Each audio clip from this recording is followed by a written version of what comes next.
Haai almal, het jy al ooit regtig gewonder wat die groot geheim is wat binne in daai blink nuwe elektriese karre wegkruip?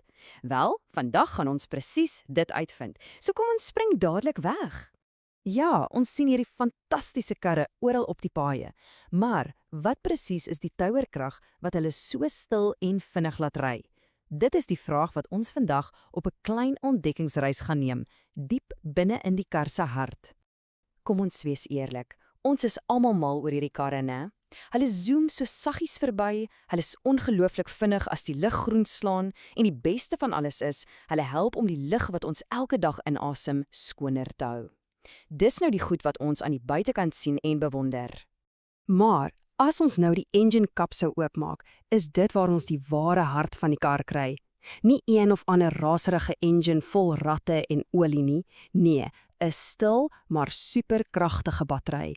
Dink daaraan, soos die kar se eie herlaaibare superenergiepak. Nou, hier's waar dit regtig interessant raak. Wat is binne in daardie energiepak? Ons gaan nou nog dieper kyk om die spesiale, geheime bestanddeel te ontdek wat hierdie batterye so ongelooflik kragtig maak. En hier is dit, kobalt, 'n baie spesiale metaal wat uit die aarde gegrawe word. Maar kyk, dis nie sommer enige metaal nie, dis die superheld bestanddeel wat lithium-ion batterye, jy weet, die tipe wat in amper elke elektriese kar is, al superkrag gee. Goed, so hoekom is almal so versot op kobalt? Wel, dit het 'n paar regte superkragte. Eerstens, dis ongelooflik energiedig.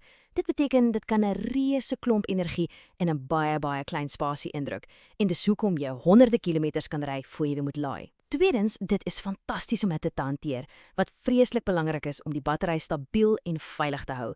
En laastens, dit help die battery om oor en oor herlaai te word, wat beteken dit hou baie lank. So, as hierdie metaal dan so belangrik is, waar op aarde kom dit vandaan? Wel, kom ons gaan nou op 'n klein wêreldreis om hierdie spesiale bestanddeel tot by sy oorsprong na te spoor. Hier is die ongelooflike feit. Hou vas, byna 3/4 van al die kobalt in die hele wêreld kom van een enkele plek af, die Demokratiese Republiek van die Kongo in Afrika. Dis 'n enorme hoeveelheid wat uit net een land kom. Juis omdat so baie van hierdie kritieke metaal van een plek afkom, het dit 'n soort wêreldwye skattejag geword. Lande ding nou mee om toegang daartoe te kry, amper soos 'n groot globale skaakspel. En die reël is nogal eenvoudig. Wie die kobalt beheer die toekoms van tegnologie. Maar soos met baie stories het hierdie een ook 'n ander, moeiliker kant. Ons moet nou kyk na die mense wat hierdie kosbare metaal uit die aarde haal, want hulle storie is 'n baie belangrike deel van die hele legkaart. Sien, 'n groot deel van die kobalt in die DRK, so tussen 15 en 20%, word deur handmynbou ontgin. Dit beteken dis mense wat kruseurs of grawers genoem word, wat basiese gereedskap soos grawe en pikke gebruik om die kobalt letterlik met die hand uit te grawe. En dis presies waar die probleem begin. Kyk, eers word die kobalterts uit die grond gegrawe. Dit skep dan hierdie hope afvalklip en stof wat sommer net daar naby mense se huise gelos word. Die wind tel dan daardie fyn stof op en waai dit oral. Dit beland in die lug, in die water en uiteindelik in die mense se liggame. Navorsers het 'n studie gedoen in 'n dorpie met die naam Kolwezi. En wat hulle gevind het, was nogal hartseer. Die mense wat daar in en om hierdie myne bly, veral die kinders, het baie hoë vlakke van kobalt in hul liggame gehad as gevolg van al die stof. Dit het hulle siek gemaak en het selfs skade aan hul DNA veroorsaak.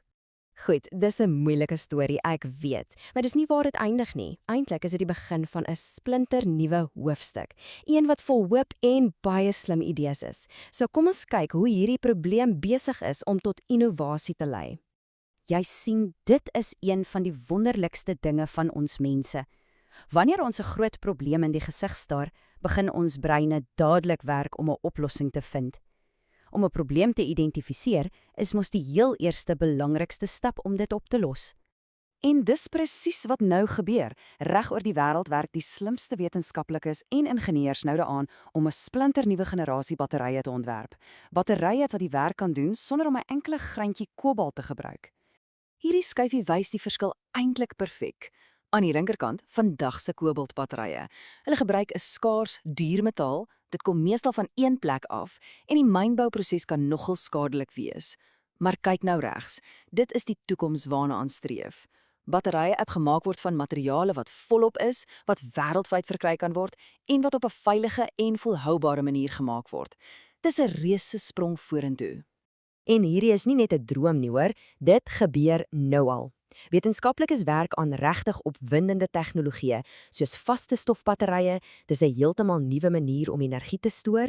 Daar's ook natrium-ion-batterye wat, wag vir dit, gewone tafelsout gebruik. En selfs nuwe soorte soos LFMP-batterye wat reeds wys dat 'n kobaltvrye toekoms heeltemal moontlik is.